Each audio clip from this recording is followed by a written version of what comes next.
Summerside Western Capitals and Woodstock Slammers Game 2 in Summerside. An interference call on Chad Earl gives the Slammers an early power play opportunity. It's T-Sink to Staggles to Bailey. He scores. Slammers up 1-0.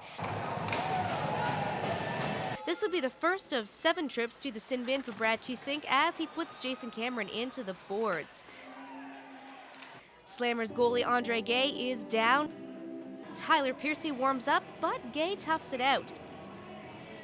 It's Jason Cameron from the point. In it goes, but no goal. Nathan DeRoche is called for goalie interference.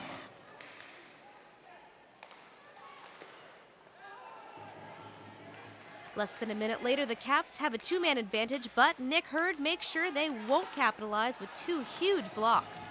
Back to even strength, the Caps almost score, and shortly after, bam, Harrison McKeever gets one in a funny bounce over the shoulder of Andre Gay.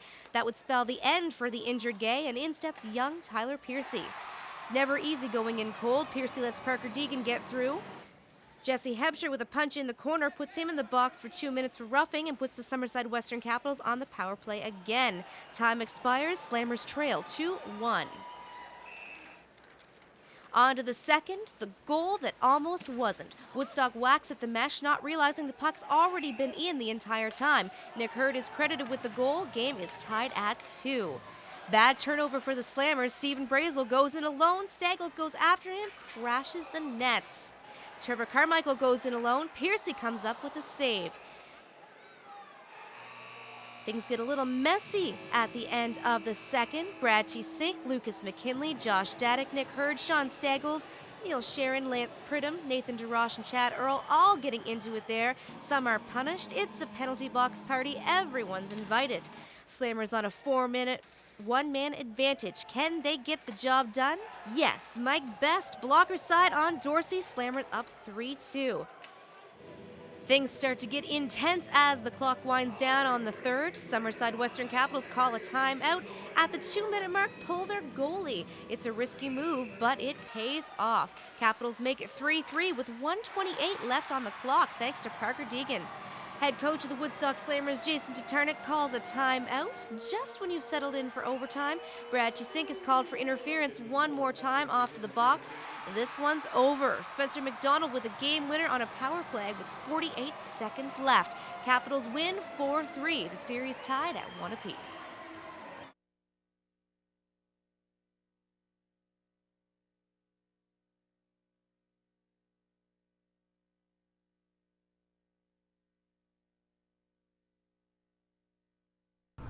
Standing here post-game with the guy who scored the game winner for the Summerside Western Capitals, Spencer MacDonald. Spencer, what an amazing game that was. Such a turnaround for your team. Yeah, it was a big turnaround. Like, all the boys were going. Gordy pulled us over the last 30 seconds and said, boys, we got to pull one out here. That certainly was a risky move, pulling the goaltender, but obviously it worked out for you guys. Yeah, it worked out good. We decided to take the risk and just figured it was worth it. Why not?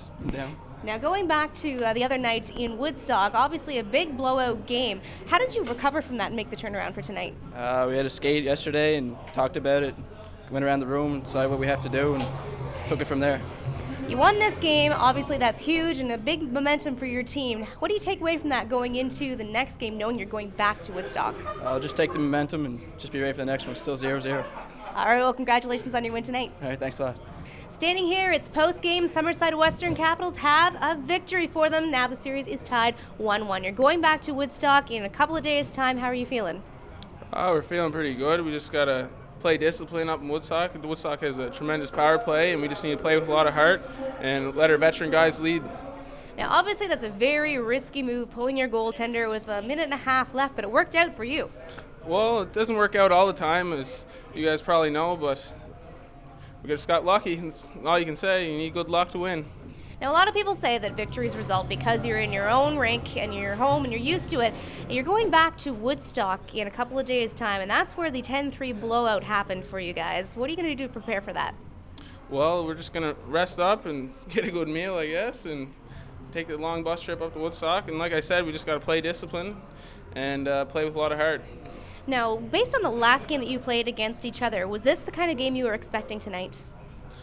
Well, after that blowout, we had a practice the next night, and the boys talked about it, and we have We have 10 guys that went to the RBC last year, so we know how to win in tough situations whenever the pressure's on us, and we just came together as a group and pulled out a last-minute victory, I guess. Well, congratulations on that dramatic victory tonight, and best of luck in the next game. Thank you.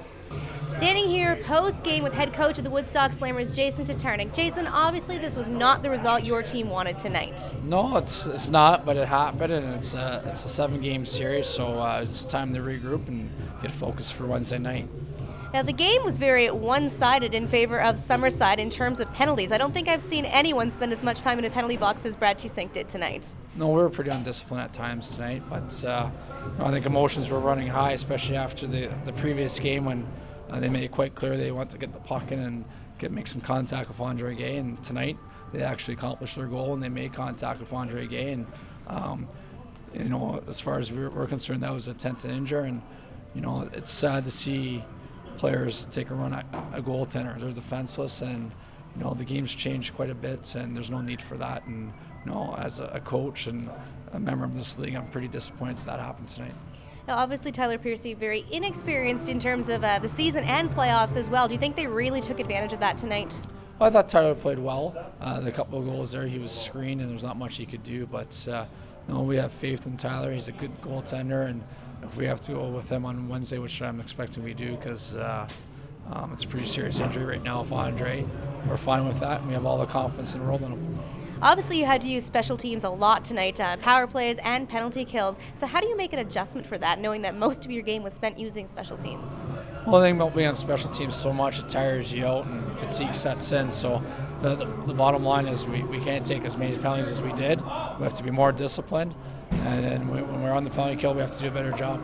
So you would say that your team probably wasn't very comfortable with that, just that one goal lead in the dying minutes of the game. Oh, I think we were comfortable, but we just made we made a lot of mental mistakes out there, and we made one along the wall, and we didn't come back to the house and protect the house as well as we should have, and they scored the tying goal. So what do you take away with this going back to Woodstock in 2 days' time? Well, everything's a learning experience, and we learn we have to be more disciplined, and we have to be stronger for our mental game. That was a weak point of our game tonight, and it's just time to refocus and be strong mentally. Christina Rogers, too close to call, Credit Union Place in Summerside.